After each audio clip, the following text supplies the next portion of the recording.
All right, I wanted to show you the new Learn Alberta site today. So it's just new.learnalberta.ca or Google the New.learnalberta.ca and choose your language as was appropriate. I'm going to get that out of the way. And this is what they've launched to help support new curriculum. But what they've done is they've actually put current curriculum in it since new curriculum is coming sometime.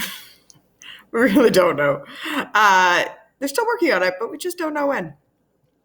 So this is cool because you can go explore current and future resources and printable. There is also an ability to make an account here. The account lets you save resources. That feature is not working great yet. And the account is tied to your teaching certificate number. So I don't use that feature a lot yet, but I think it'll, come more in the future.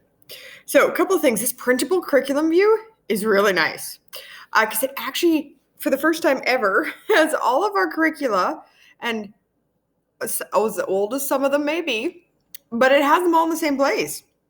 Instead of art being on one page and health over here and but you can see how disjointed it is in different subject areas or in different breakdowns.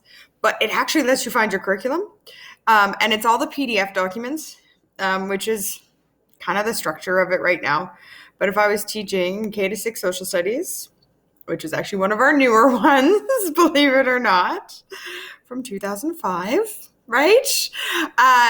You can find it all here with the front matter and the outcomes. So that printable curriculum page is really quite interesting. And you can see the drafts here. They haven't been updated for a while. We may see new drafts soon, but you can see the new the drafts there as well. So I'm going to return home here. Now this one's cool.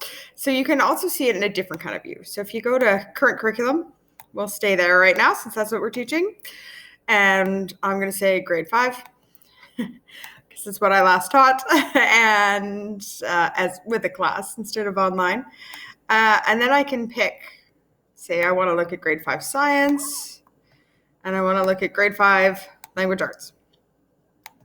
Awesome. Can hit view curriculum, and now I can see grade 5 ELA and grade 5 science. So it's a different view, and what it does is it breaks it down a little bit more. So if I wanted to go into Weather Watch, now it also lists if there's any resources tied to these. Some of them do, some of them don't. I've obviously picked a bad one. I should actually show you. I should pick, I'll say grade 5 again, just because feeling grade 5 today. Social studies actually has quite a bit linked to it in terms of resources. So if I go like this and I go histories and stories of ways of life, you can see there's actually some resources tied to this that they developed because it's one of the newer curricula. Elementary science is one of the older ones. You can see that there's some there's resources tied to it, which is kind of cool. So these are the same resources that are in the old learnalberta.ca. It's just they've repurposed it and they've retied it in with this new view.